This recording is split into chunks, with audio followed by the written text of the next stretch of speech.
ये आपकी जिम्मेवारी है।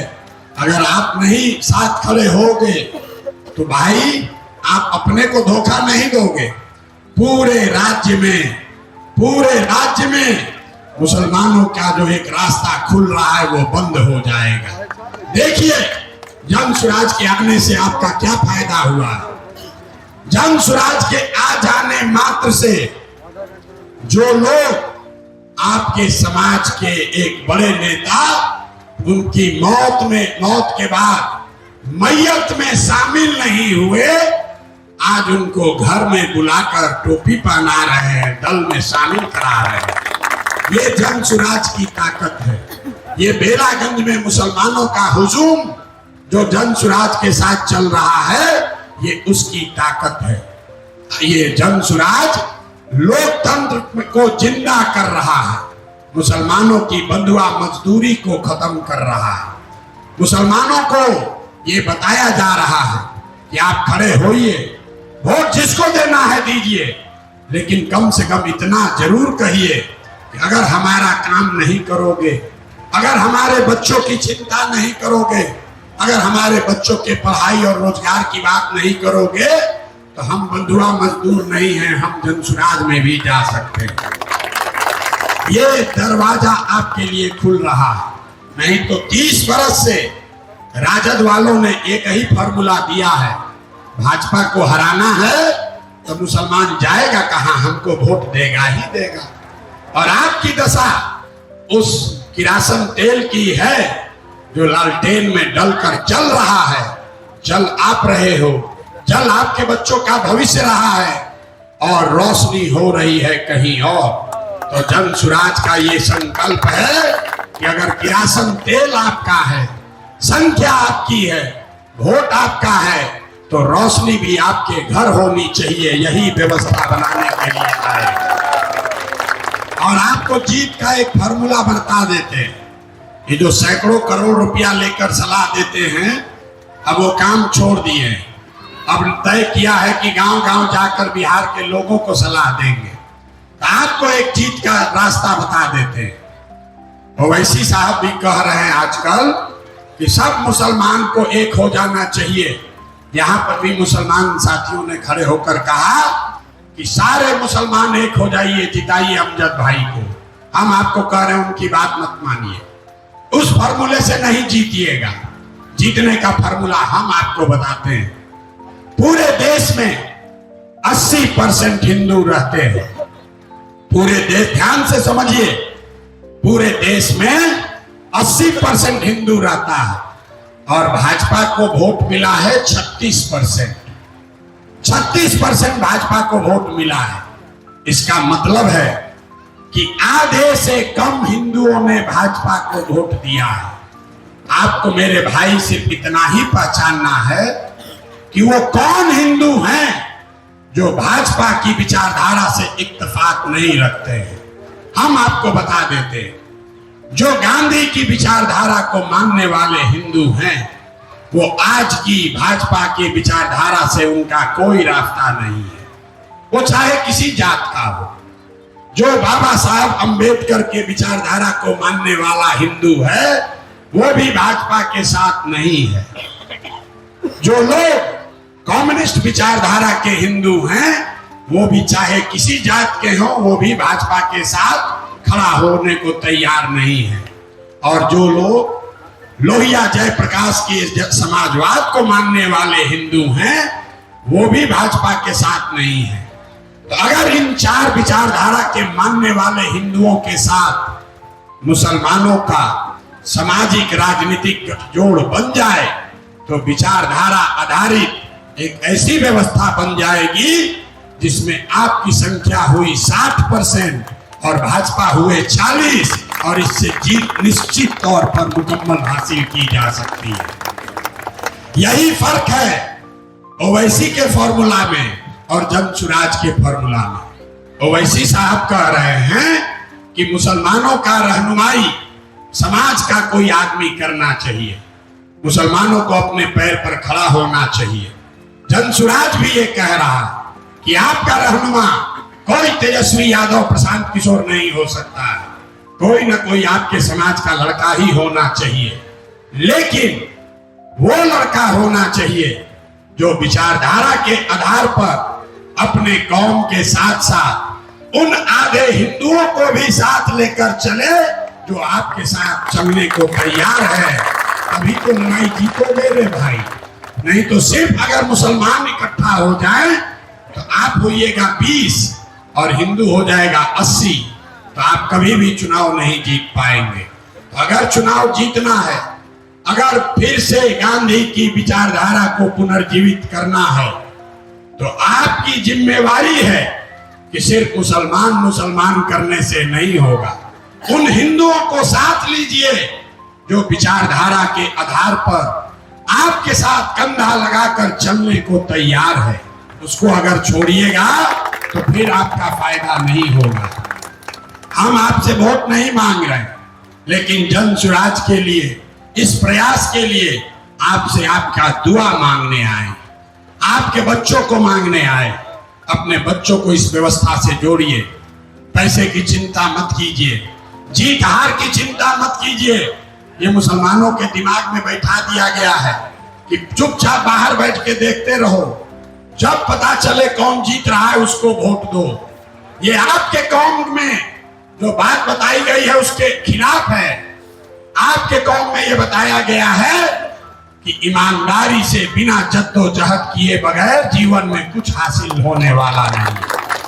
खाली बैठ के बाहर ये सोचते रहिएगा कि कोई प्रशांत किशोर आ जाए, कोई तेजस्वी, कोई राहुल, कोई ममता बनर्जी आके हमको बचा ले, तो नहीं होने वाला।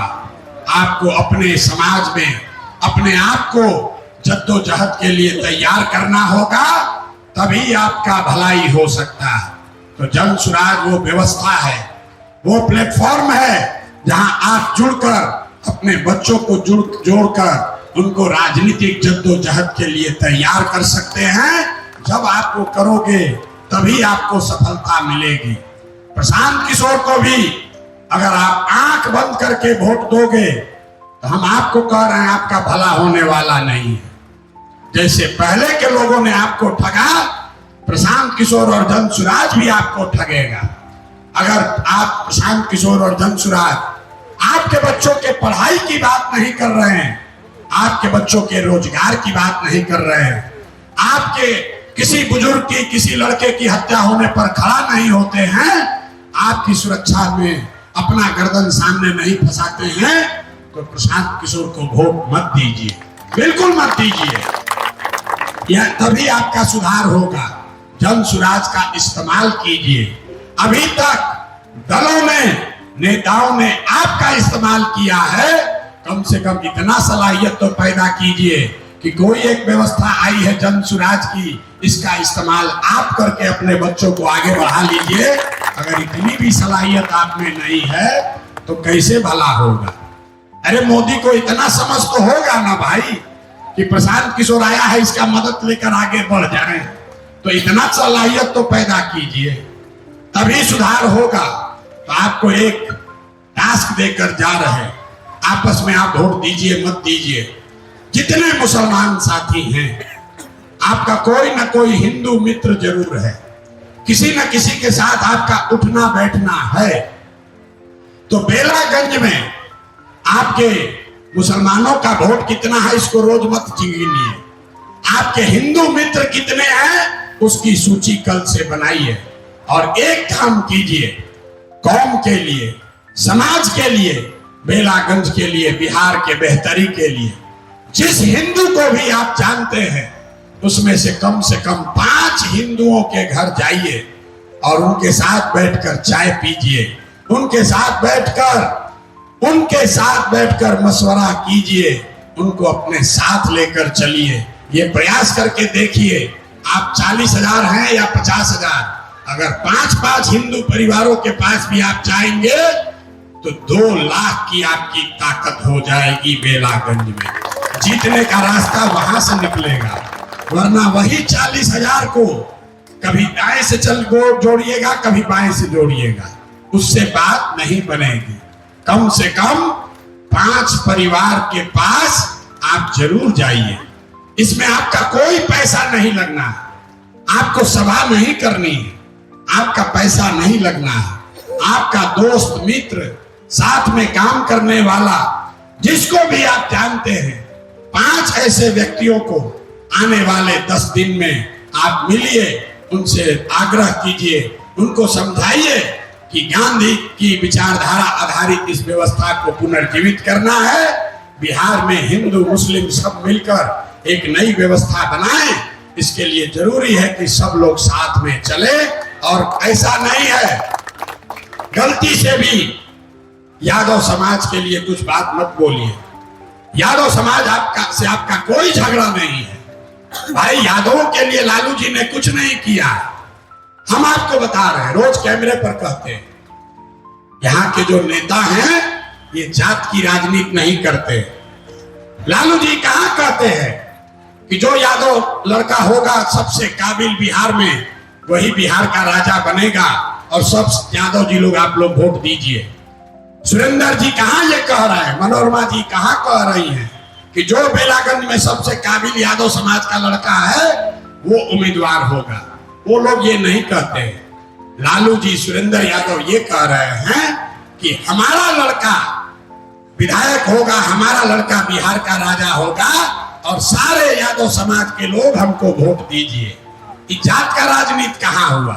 ये तो परिवार की राजनीति हुई, अपने बच्चे की राजनीति हुई। अरे जन स्वराज में प्रशांत किशोर ने कहा है, जितने लोग यहाँ लालू जी के हिमायती हैं उनको हम कैमरे पर कह रहे हैं, लालू जी से आप घोषणा कराइए कि बिहार में सबसे जो काबिल यादव समाज का आदमी है उसको हम नेता आरजेडी का बनाएंगे। हम आपके सामने घोषणा कर रहे हैं, जन स्वराज से उनके समर्थन में खड़े हो जाएंगे।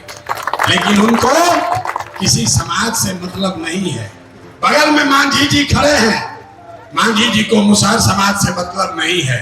अपने बेटे को जिताना है, अपने बहू को जिताना है नेता से। और ये सिर्फ लालू जी और मांझी की बात नहीं है, कोई पंडित का नेता है, कोई कुशवाहा का नेता, कोई मुसलमान का नेता है, जो जिस जात का नेता है, नेता अपना और अपने बच्चों की चिंता कर रहा है। जाति धर्म में जनता उलझी हुई है। इसलिए आपकी लड़ाई किसी यादव समाज से नहीं है, आपकी लड़ाई उन अपराधियों से है जिन्होंने इस क्षेत्र की जनता को डराया है, लूटा है। आपकी लड़ाई उन नेताओं से है जिन्होंने आपके बच्चों का हक लूटा। आपकी लड़ाई उन नेताओं से है जिन्होंने आपका बरसों से वोट लिया लेकिन आज तक आपके बच्चों की चिंता नहीं की। इसलिए समाज को बांटिए मत, समाज को बांटिए मत। आपको यादव समाज ने नहीं ठगा है, आपको लालू यादव और राजद के नेताओं ने ठगा है। यादव समाज ने आपका क्या किया? इसलिए किसी भी जाति के लिए अपमान सूचक शब्द, गलत बात जन स्वराज से मत कहिए। हम लोग के लिए सारे लोग, जो भी सही आदमी है, वो यादव हो या कुशवाहा हो, ब्राह्मण हो कि मुसलमान हो, दलित हो या अति पिछड़ा हो, जो लोग भी सही हैं, जो लोग भी बिहार की व्यवस्था को सुधारना चाहते हैं, उन सब का स्वागत है। उन सबको साथ लेकर चलना है। और मैं आपसे भी आग्रह यही करूंगा, जाइए और उन सब यादव परिवार से मिलिए जिनके साथ मिलकर आपने 35 साल वोट दिया है। अब जाकर उनको कहिए कि भाई तुमको 35 साल वोट दिए हैं, एक बार हमारी बारी है, एक बार हमारे साथ तुम खड़े होकर वोट दे दो। उससे आपको पता चलेगा कि उसमें सही दोस्त आपका कौन है, और जो सही व्यक्ति होगा वो आपके साथ अपने आप खड़ा हो जाएगा। यही बात कहने आए हैं। अब एक बार मैं एक नारा लगाऊंगा, मैं बोलूंगा जय बिहार, आपको बोलना है जय जय बिहार। इस पूरे अभियान में हम अपने नाम का नारा नहीं लगाते, किसी व्यक्ति के नाम का नारा नहीं लगता। एक ही चित्र है, वो है महात्मा गांधी का झंडा है और बिहार को बुलंद करने का नारा है। मैं बोलूंगा जय बिहार, आपको बोलना है जय जय बिहार। जय बिहार।